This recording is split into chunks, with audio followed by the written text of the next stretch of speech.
The heat in Redemption Flats is a physical thing, a weight that settles on the shoulders and presses the dust into your lungs. On auction day, it's worse. The air thickens with the smell of sweat, manure, and cheap whiskey, a foul stew stirred by the auctioneer's booming voice.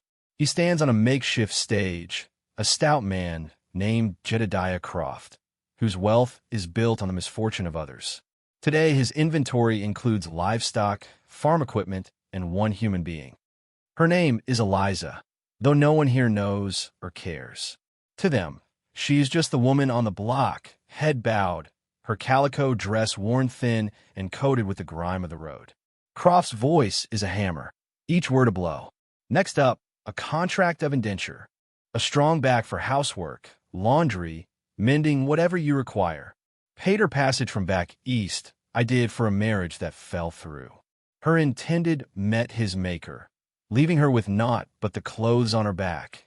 He pauses for effect, letting the crowd's murmurs swell. Now, I know what some of you are thinking. A potential wife? I'll be honest, boys. The doctor in her last town sent a note along. She's barren, useless for breeding stock. A wave of coarse laughter ripples through the assembled men. Eliza flinches as if struck. The word barren is a brand searing into her public identity, erasing any hope of dignity. She presses a hand to her lower back, a subtle, pained gesture that goes unnoticed by all but one. Dr. Caleb Thorne leans against the support post of the general store, his hat pulled low. He's here for salt licks and barbed wire, not for this human misery. He is a man of two worlds. His hands are calloused from ranch work, but his eyes hold the steady, diagnostic calm of a surgeon. He saw the horrors of Shiloh and came west to mend his own soul in silence, but his oath never left him. He watches Eliza, not with the predatory interest of the other men, but with a physician's eye. He notes the pallor of her skin, the slight tremor in her hands, the dark circles under her eyes, malnutrition and exhaustion. As Croft starts the bidding at a humiliating 50 cents, the stress of the moment proves too much. Eliza sways on her feet, her eyes rolling back. She stumbles sideways, a gasp escaping her lips. Before anyone can react, Caleb pushes off the post. 2 long strides, and he's there, catching her before she hits the dusty platform. His arm wraps around her waist, his other hand instinctively going her midsection to steady her. And that's when he feels it.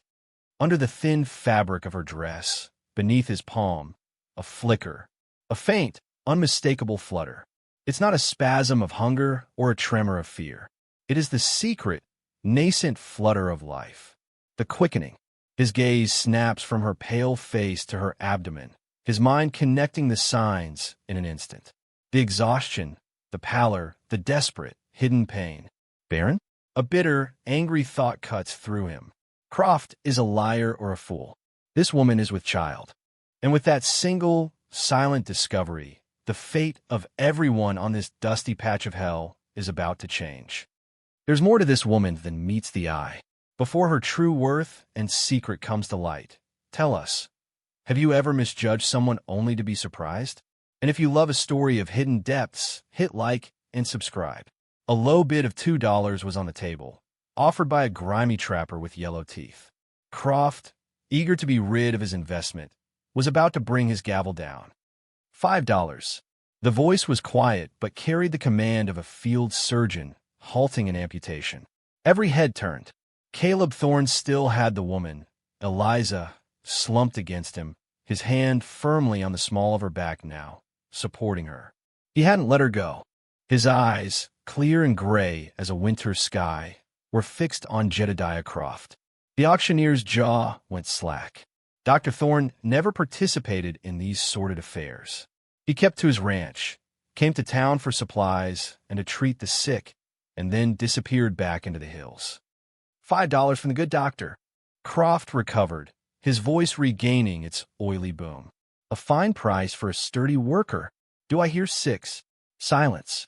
The other men looked from Caleb's resolute face to the woman he held. There was no lust in his gaze, only a grim sort of possession. He wasn't buying a woman. He was claiming a patient, or something more.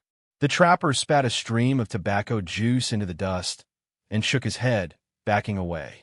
No one was going to bid against Doc Thorne. Sold. Croft banged his gavel. To Dr. Caleb Thorne for $5. A bargain, sir. She's all yours. Get her on her feet. Caleb ignored him. He eased Eliza down to sit on the edge of the platform, her back against a post. He knelt before her, tilting her chin up. "Can you hear me?" he asked, his voice softer now. She blinked, her eyes hazy with confusion and shame. "Yes," she whispered, the sound as fragile as a dry leaf. "I'm a doctor. I need you to take a slow, deep breath." He took a tin canteen from his belt and uncapped it, holding it to her lips. Just a sip of water. She drank, her throat working convulsively. The water seemed to bring a sliver of clarity back to her eyes. She looked at him, truly looked at him, and saw not a buyer, but a rescuer. Fear warred with a desperate, burgeoning hope. Then her eyes darted to the crowd, to Croft, and the shame returned. A heavy cloak she pulled back around herself. "I can stand," she said, her voice stronger, pushing his hand away. "I can work." Caleb stood, offering a hand to help her up. She hesitated for a second before taking it. Her hand was small and cold in his. As she rose, a wave of murmurs went through the onlookers. They saw a quiet, respected man who had just purchased a woman branded as Barren. They saw pity. They saw foolishness. They saw a mystery, and in a town as small as Redemption, a mystery was currency. Caleb paid Croft the $5, the silver coins ringing with finality on the wooden counter inside the store. Croft tried to engage him. "You got yourself a good deal, document. She's strong, if nothing else. Just don't get no ideas about starting a family with her." Caleb didn't grace the comment with a response. He simply took the receipt of indenture, a flimsy piece of paper that declared Eliza his property for a term of 2 years, and walked out. Eliza was waiting where he left her, standing straight and still, her hands clasped in front of her as if to ward off blows. She looked like a prisoner awaiting transport. His horse and a pack mule were tied in front of the store. The ranch was a half-day's ride into the foothills, a place of stark beauty and profound isolation. It was a place he'd chosen for its silence, a balm for the noise that still echoed in his memory from the war.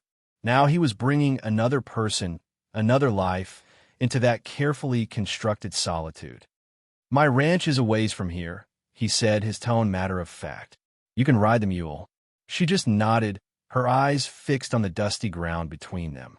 He helped her mount the animal, his touch impersonal and professional, but she flinched all the same.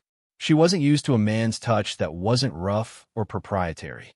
This was different, and the difference was unsettling. They left town without another word. The journey was a silent one, punctuated only by the clop of hooves and the sigh of the wind through the sagebrush. Caleb rode ahead, his back straight, a formidable silhouette against the vast, indifferent landscape. Eliza followed on the mule, the paper in Caleb's pocket a constant, terrifying reminder of her new reality. She had been sold, humiliated, branded. But as she watched the man in front of her, the man who had stopped her fall, who had given her water, who had paid a fortune for her without a single lewd glance, a tiny, dangerous seed of wonder began to sprout in the barren soil of her despair. She was terrified of what lay ahead, but for the first time in months, she was not entirely without hope. The secret she carried, the tiny, fluttering life within her, was a crushing burden, but also a fierce reason to survive. And this quiet Dr. Cowboy, for reasons she could not fathom, had just given her a chance to do exactly that. The sun was beginning its slow descent, painting the western sky in hues of orange and bruised purple when they finally arrived. Caleb's ranch was nestled in a small valley, cradled by stony hills dotted with juniper and pine. It wasn't a grand operation. A simple, sturdy log cabin with a stone chimney stood beside a well-built barn and a few corrals. Smoke curled lazily from the chimney, a welcoming plume in the vast emptiness. The place spoke of solitude and self-sufficiency. It was clean, orderly, and stark. Caleb dismounted, and walked over to help Eliza down from the mule. "This is it," he said, the words seeming to hang in the quiet air. She slid off the mule before he could touch her, landing with a soft thud. She stood for a moment, taking it all in. The isolation was both terrifying and a profound relief. There were no prying eyes here, no gossiping townsfolk, no auctioneer to call her names. There was only this man and the immense, silent land. "The cabin has 2 rooms," he explained, his voice low as if not to disturb the peace. "I sleep in the main room by the fire. The back room is for storage. You can have that 1 inch." He was giving her a room, her own space. It was more than she'd had in a year. She'd been sleeping in a cramped, windowless closet behind the kitchen of a boarding house. Her previous life as a married woman a distant, painful memory. "There's a cot in there. It's clean," he added, seeming to sense her apprehension. He led the way inside. The main room was spare but comfortable. A stone fireplace dominated one wall, flanked by shelves filled not with dime novels, but with thick, leather-bound medical texts. A sturdy table with 2 chairs sat in the center, and a simple bed was tucked into a corner. The air smelled of wood smoke, coffee, and antiseptic. It was the scent of Caleb Thorne himself. He pointed to a door. "That's your room. The privy is out back. Water is from the well. I'll expect you to help with chores, but for tonight, you should rest." Eliza nodded, her throat too tight to speak. She walked to the door and pushed it open. The back room was small, containing a narrow cot with a neatly folded blanket, a small washstand with a basin and pitcher, and a single crate to serve as a table. A small window looked out onto the rising slope of the hill behind the cabin. It was a cell, but it was also a sanctuary. When she turned back, Caleb was standing by the fireplace, ladling stew from a black iron pot into 2 bowls. He set them on the table. "Eat," he said. It wasn't a request. She moved to the table slowly, cautiously, and sat down. The stew was thick with potatoes and chunks of venison. It was the first real meal she'd had in weeks. She ate slowly at first, then with a hunger that shamed her. Caleb ate opposite her, his silence not menacing, but watchful. He wasn't watching her as a master watches a servant, but as a doctor observes a patient. He saw how she cradled the warm bowl, how her hands shook slightly, how she closed her eyes in gratitude at the simple nourishment. He didn't mention the auction. He didn't mention her contract. He didn't mention her fainting spell. He finished his stew, stood, and took both their empty bowls to the wash basin. "There's a lock on the inside of your door," he said, his back to her. "Use it." Eliza's head snapped up. She stared at his broad back, stunned. A lock was a promise of safety. It was an acknowledgement of her fear, an assurance that he would not cross a line. It was a gesture of profound, unexpected decency. "Thank you," she whispered. The words were inadequate, but they were all she had. He gave a short, sharp nod, still not turning around. "Get some sleep. The mornings come early here." She retreated to her room and closed the door. Her fingers found a simple iron slide bolt. With a quiet scrape of metal on wood, she secured it. Leaning her forehead against the rough-hewn planks, she let out a breath she felt like she'd been holding since her husband, Daniel, had died. The tears she had refused to shed on the auction block, in the town, or on the long ride, finally came.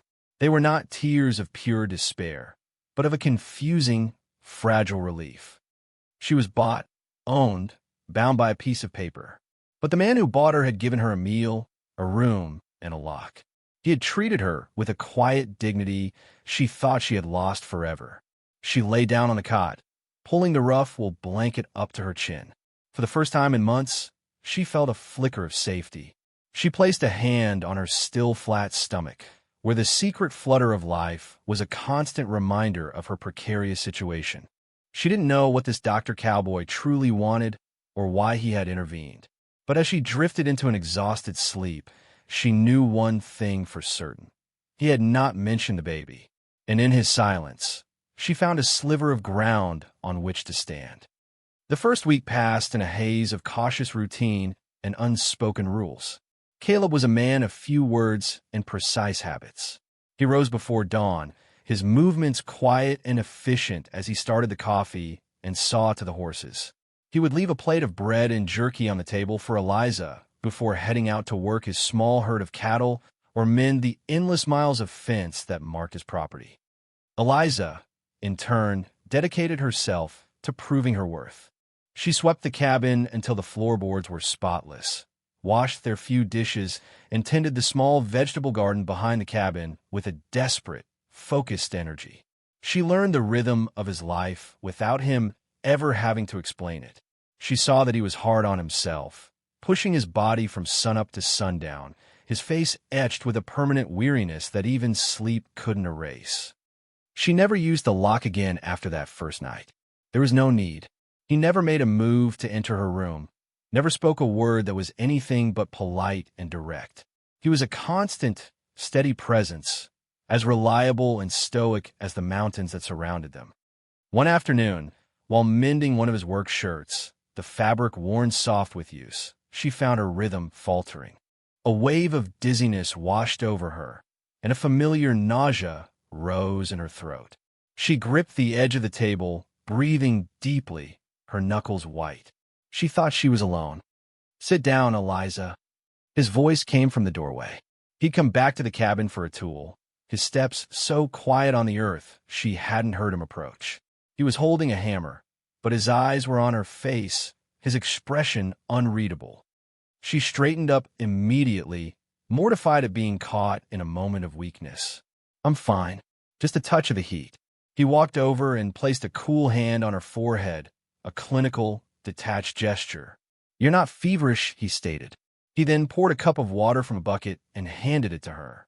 "Sit," he repeated, his tone leaving no room for argument. She sat, her hands trembling as she took the cup.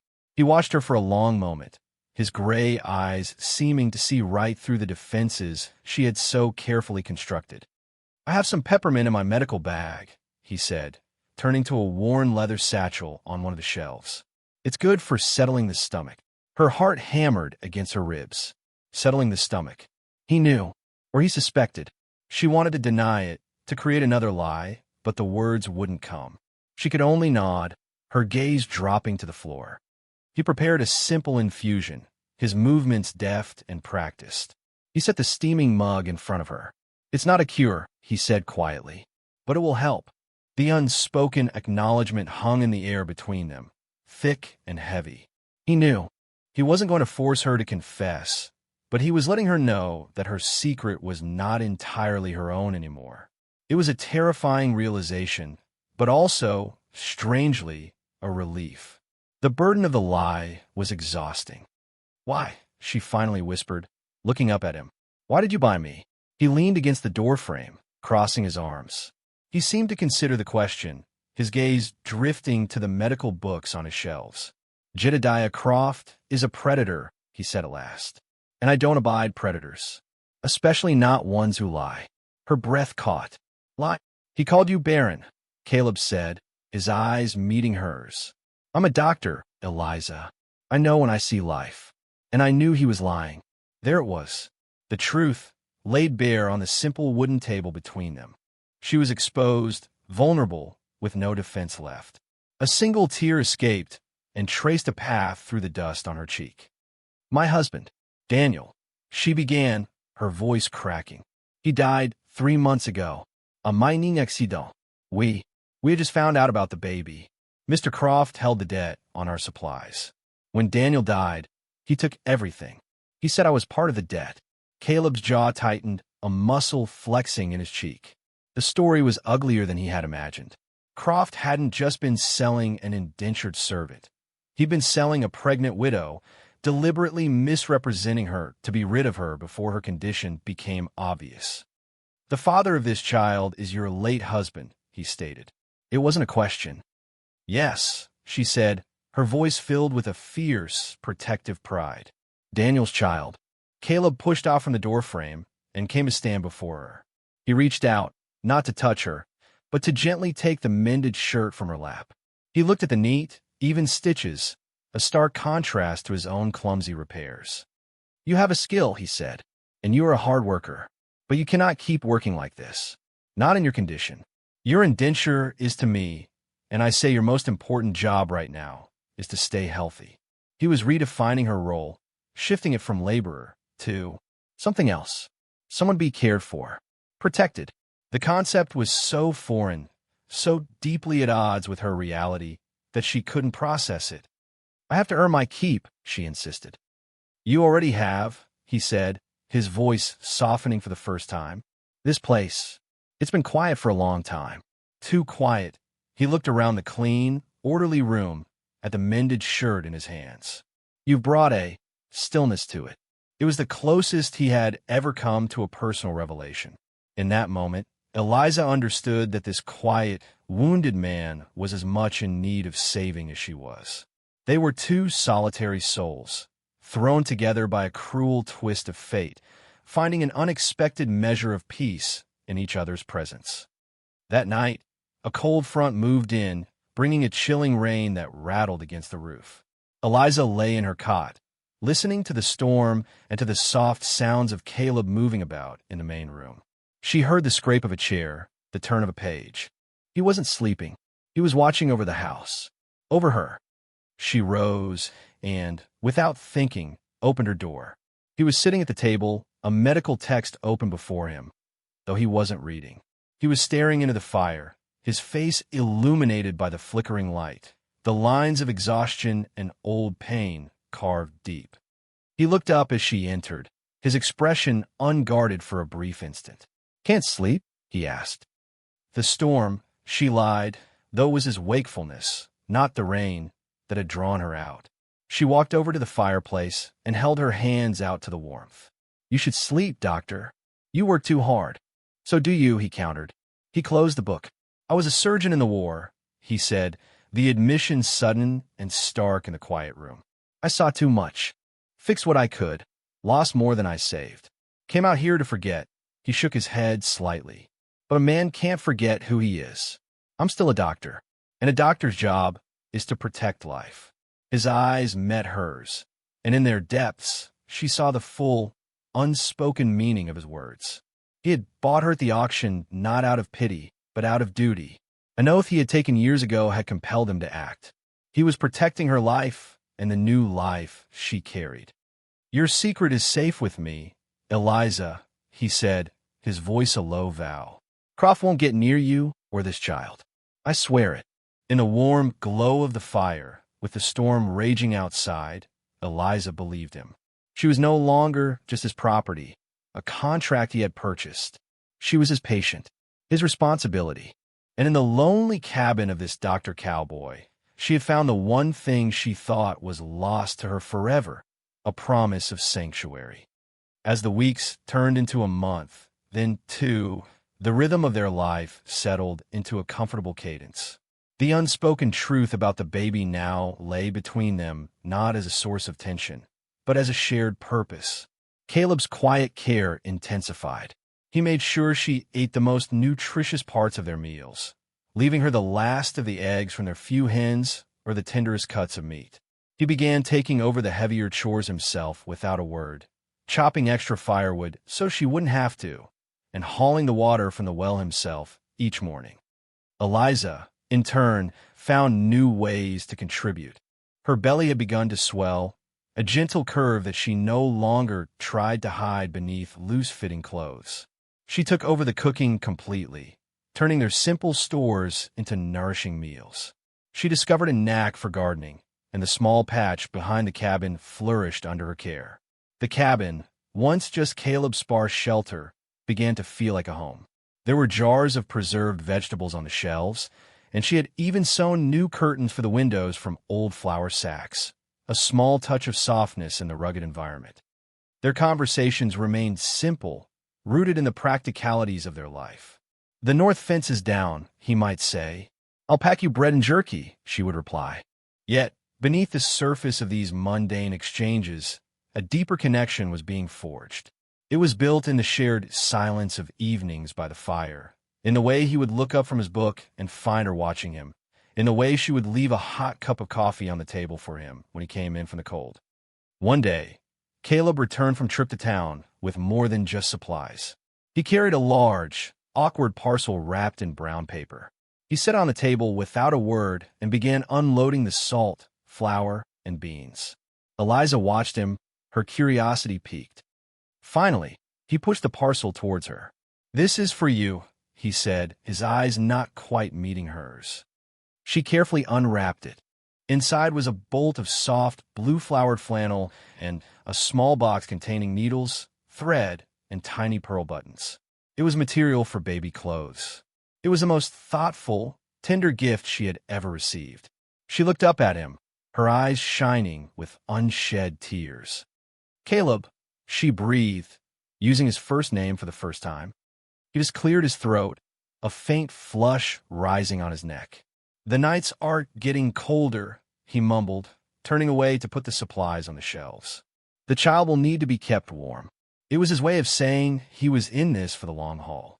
He wasn't just providing temporary shelter. He was preparing for the arrival of her child. Their child, a voice in the back of her mind whispered, though she quickly silenced it. It was too much to hope for. But the town of Redemption had a long memory and a thirst for gossip. On that same trip, Jedediah Croft had seen Caleb buying the flannel. The store owner's beady eyes had narrowed in suspicion. He had sold a Barren woman, a worker. The idea that Doc Thorne might be setting up a nursery was a direct contradiction to the narrative Croft had created. It suggested he'd been made a fool of, or worse, that Thorne had known something he didn't. Greed and wounded pride were a potent combination. A few days later, the outside world intruded on their sanctuary. They saw a rider approaching, kicking up a plume of dust. It wasn't a neighbor. It was the town sheriff, a portly, self-important man named Barlow. Caleb met him on the porch, his stance immediately wary. Eliza watched from the doorway, her heart beginning to pound a slow, heavy rhythm of dread. "Afternoon, Doc," Barlow said, not dismounting. "Just making some inquiries. Jedediah Croft came to see me." "Is that so?" Caleb's voice was flat, devoid of emotion. "He's saying there's some irregularities concerning that woman you bought. Says he has reason to believe she wasn't what she was presented as." "She was presented as a human being in need," Caleb countered, his voice dangerously low. "Or has Croft started classifying people alongside livestock in his ledgers?" Barlow shifted uncomfortably in his saddle. "Now, Doc, you know that ain't what I mean. He sold you an indentured worker. He's got a complaint that you might be harboring her under false pretenses. He says she's in the family way." The sheriff glanced past Caleb to where Eliza stood, his eyes widening slightly as he took in her obvious condition. "Well, I'll be. Looks like he ain't wrong. She is a widow, carrying her late husband's child," Caleb said, his voice like flint. A fact Croft conveniently omitted when he put her on a block and shamed her in front of the entire town. If there was any fraud committed that day, Sheriff, it was by him. "Be that as it may," Barlow huffed, regaining his bluster, "the contract is for a laborer. A pregnant woman can't be expected to perform the duties of a full-time hand. Croft says that voids the contract. He says he wants her back." A cold dread, sharp and suffocating, seized Eliza. Back to Croft. The thought was unbearable. She instinctively stepped back from the doorway, one hand flying to her belly. Caleb didn't move, but his entire body seemed to harden, to become an immovable object. "You tell Croft," he said, each word precise and cold, "that Eliza is under my protection. The contract stands. If he has a problem with that, he can come here and discuss it with me directly. Now, unless you have an actual warrant, Sheriff, you're on private property." Sheriff Barlow, a man who preferred bluster to actual conflict, was clearly taken aback by Caleb's unyielding tone. He looked from Caleb's granite face to the cabin, then back again. He was a town sheriff, not a federal marshal, and he knew Caleb Thorne was a respected, if reclusive, member of the community. Croft was wealthy, but Thorne had saved Barlow's own son from pneumonia last winter. "All right, Doc, all right," he said, raising a placating hand. "No need for hostilities. I'm just doing my job, delivering a message." He gathered his reins. "But you watch yourself. Croft ain't the type to let things go." With a final, troubled look, the sheriff turned his horse and rode away, leaving a cloud of dust and a heavy silence in his wake. Eliza stepped out onto the porch, her legs trembling. "He can't," she whispered. "He can't take me back." Caleb turned to her, his face grim but resolute. "He won't," he said. He reached out, and, for the first time, his touch was not clinical or purely functional. He placed his hand gently on her arm, a gesture of reassurance and solidarity. "This is your home now, Eliza. No one is taking you from it." But as they stood there, watching the sheriff disappear over the rise, they both knew this was just the beginning. The sanctuary they had built was no longer hidden. The world knew their secret, and Jedediah Croft was not a man to be denied what he considered his property. The storm that had raged outside the cabin weeks ago was nothing compared to the one that was now gathering on the horizon. The sheriff's visit shattered the fragile peace of the valley. The threat was no longer a vague possibility. It had a name and a face. Jedediah Croft. Every shadow seemed a little longer. Every gust of wind sounded like an approaching rider. Eliza found herself starting at the slightest noise, her hand constantly straying to the swell of her belly, as if to shield the child from a danger it couldn't yet know. Caleb became even more watchful. He started carrying his old Colt Peacemaker, tucking it into his waistband as he went about his daily chores. The sight of it was both terrifying and reassuring to Eliza. The quiet doctor was gone, replaced by the wary frontiersman, the veteran who knew how to defend his ground. A few nights after Barlow's visit, the tension reached a breaking point. Eliza was trying to sleep, but her mind was a whirlwind of fear. The thought of being dragged back to redemption, back under Croft's thumb, was a living nightmare. What would he do to her? To the baby? She imagined him selling the child as soon as it was born, another piece of property to be disposed of. The horror of it made her sit bolt upright in her cot, gasping for air. She had to know. She had to understand the legalities, the flimsy piece of paper that held her life in its ink. She threw off her blanket and went into the main room. Caleb was not asleep. He was sitting at the table, cleaning his revolver with meticulous care, the lamplight glinting off the polished steel. "The contract," she said, her voice strained. "The indenture paper. Where is it?" He stopped what he was doing and looked up, his eyes searching her face. He saw the raw terror there. He rose, went to a small, locked wooden box on the mantel, and took out the folded document. He handed it to her without a word. She unfolded it with trembling fingers. The legalistic language was dense, but the meaning was brutally clear. It named her as chattel, bound to serve the holder of the contract for a period of 2 years to repay a debt of passage and boarding. Her gaze fell on the line describing her duties, all domestic labor, including cooking, cleaning, mending, and any and all other tasks as required by the master of the house. It was a slave document, thinly veiled. There was no clause about pregnancy, no mention of her condition. It was a gaping loophole Croft intended to exploit. "He'll say I can't perform my duties," she whispered, her voice hollow. "He'll say I broke the contract. Then we will make a new contract," Caleb said simply. She looked up at him, confused. "What are you talking about?"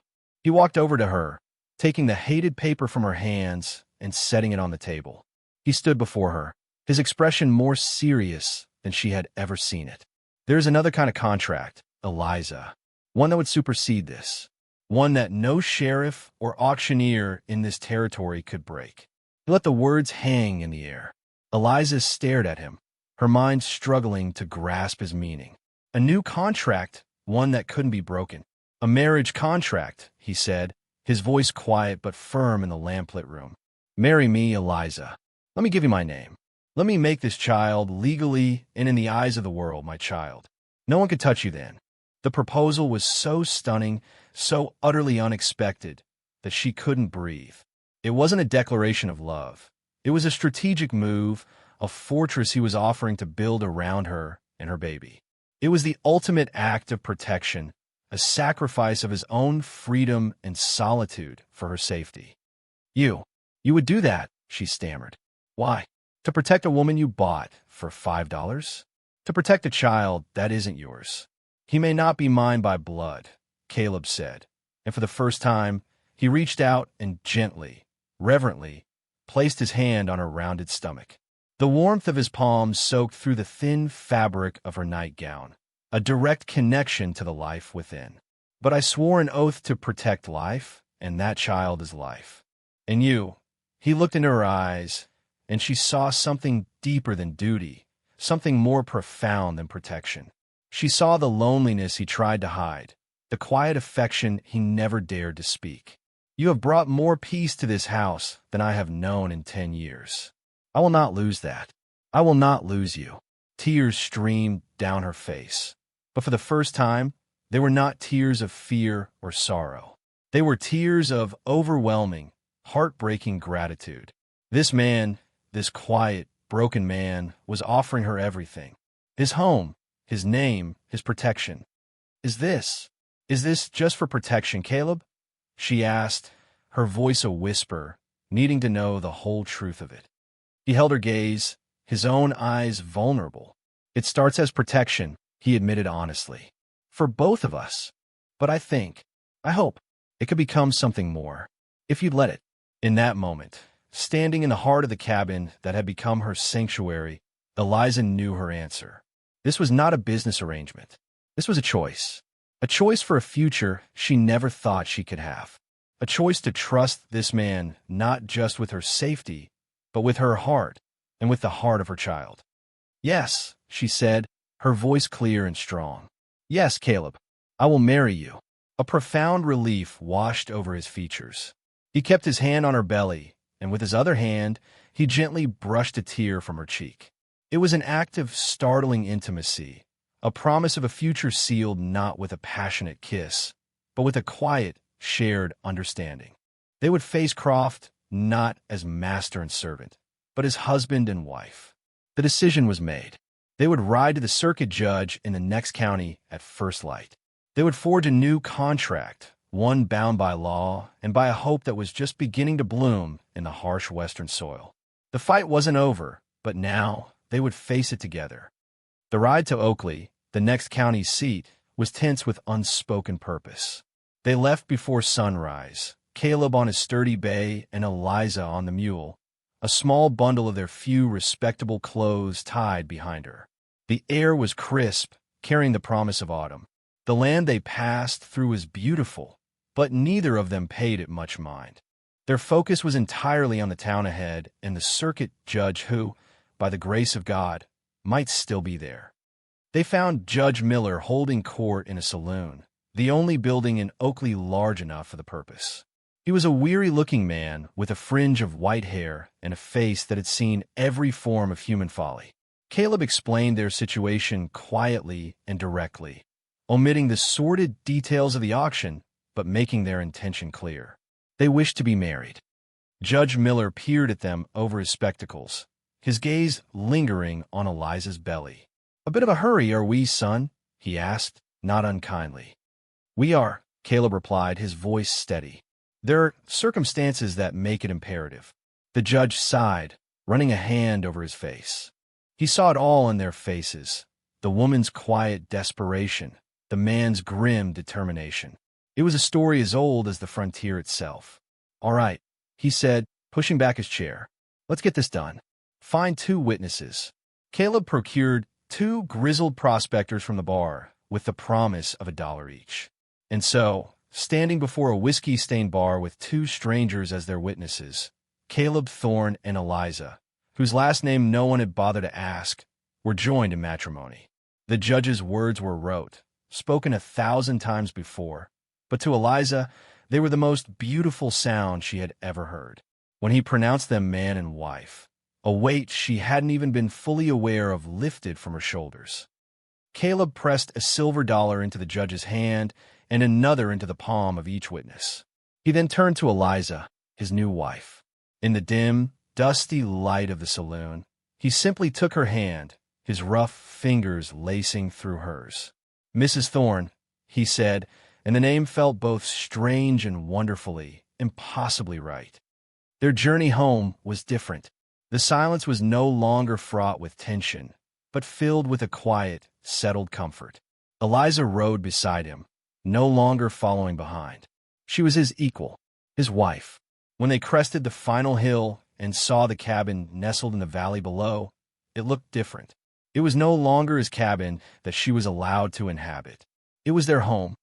They arrived back at the ranch to find a chilling sight. A wagon was parked in their yard, Jedediah Croft's wagon, and Croft himself was on their porch, a length of rope coiled in his hand, a smug, proprietary look on his face. With him were two brutish-looking men she recognized as hangers-on from town. Well, Croft called out as they approached, his voice dripping with malice. Look what the cat dragged in. I'm here for my property, Thorne. The sheriff told me you were getting defiant. Decided to come collect her myself. Caleb dismounted slowly, his body language calm, but his eyes were like chips of ice. He walked over to Eliza and helped her down, placing himself squarely between her and Croft.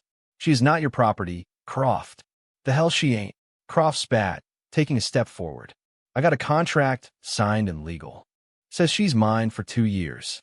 And since she's useless for labor now, he gestured crudely at her stomach. I figure I'll just take her back to town and see what other use I can put her to until the debt's paid. The implication was vile, and it sent a wave of nausea through Eliza. That contract, Caleb said, his voice dangerously level, is null and void. Croft laughed, a harsh, ugly sound. Is that your medical opinion, Doc?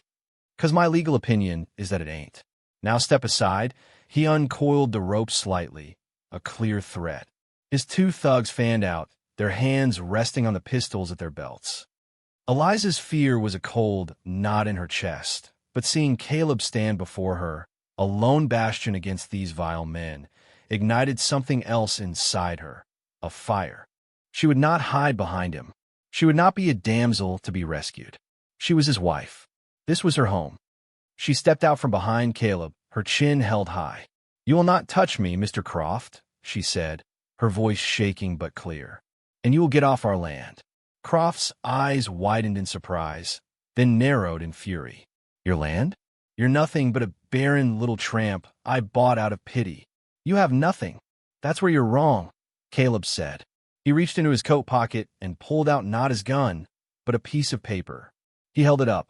This is a marriage certificate, issued and signed by Judge Miller of Oakley County not 3 hours ago. This woman is my wife, Eliza Thorne. Her debt, if any ever truly existed, is my debt. Her home is my home, and any man who tries to take her from it will be trespassing. And I will defend my wife and my property with any means necessary. The word struck Croft like a physical blow. He stared at the paper, then at their resolute faces. He had been outmaneuvered. A marriage certificate was an iron wall he could not breach. His claim, already morally bankrupt, was now legally worthless. His face turned a mottled shade of purple, his rage boiling over. You tricked me, he snarled, his eyes wild. You knew. You knew she was carrying when you bought her. You cheated me. You cheated yourself, Jedediah, Caleb said calmly. You tried to sell a pregnant widow away from her home and her child's legacy. You shamed her and lied about her condition for a measly $5. You have no honor. Now, as I believe my wife said, get off our land. Rage made Croft reckless. I ain't leaving empty-handed, he yelled and lunged forward, grabbing for Eliza's arm. It happened in a flash. Caleb moved with the speed of a striking snake. He didn't draw his gun. He simply sidestepped Croft's lunge, grabbed the man's arm, and used his momentum against him, sending him stumbling face first into the dust. The two thugs went for their guns, but Caleb already had his peacemaker out, the hammer cocked with a deadly click that echoed in the sudden silence. I'd advise against that, Caleb said, his voice dropping to a near whisper, yet carrying more menace than all of Croft's shouting. This is my home. This is my wife. There's no lawman in this territory who would convict me for defending them.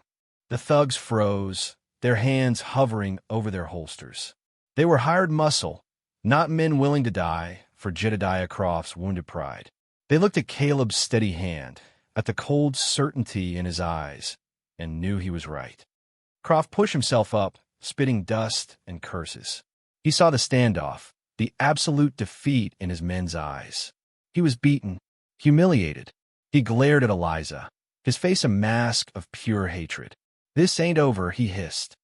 Oh, I believe it is, Eliza said, her voice ringing with newfound strength. She took another step forward, standing shoulder to shoulder with her husband. You have no power here, Mr. Croft. You have no claim. There is nothing for you here but shame. Her words, spoken with such dignity and finality, with a final blow. Croft stared at her, at the woman he had dismissed as worthless, now standing as the defiant mistress of her own home. Defeated, he wiped his mouth with the back of his hand, shot one last venomous look at them, and stalked back to his wagon. Get in, he snarled at his men. They climbed aboard, and with a crack of the whip, the wagon lurched away, leaving the valley in a sudden, profound silence. The threat was gone. The dust began to settle, both literally and figuratively. Eliza let out a shaky breath, the strength that had buoyed her suddenly draining away. She swayed slightly, and Caleb was there, his arm instantly around her, holding her steady. He holstered his pistol, his full attention on her. It's over, he said softly, his voice rough with emotion. It's truly over. She leaned against him, turning her face into his chest. She could feel the steady, strong beat of his heart against her cheek. She wasn't just his patient or his responsibility anymore. She was his wife. He was her husband. Here, in this small, quiet valley, they had faced down the world and won. He held her close, one hand stroking her hair, the other resting protectively on the small of her back. The sun was beginning to set, casting a warm, golden glow over their home. He looked down at the top of her head, then out at the vast, peaceful landscape. He had come here seeking silence to heal his old wounds, but he had found his healing in the most unexpected way, by giving sanctuary to another. He had bought an indentured servant, and in doing so had found a family. He had seen a flicker of life at a sordid auction, and it had led him back to his own. They found their justice and happiness. What part of their journey against prejudice touched you the most? Let us know below. Thanks for watching. If you believe in compassion, overcoming prejudice, and finding love in unexpected places, give this story a like and subscribe for more.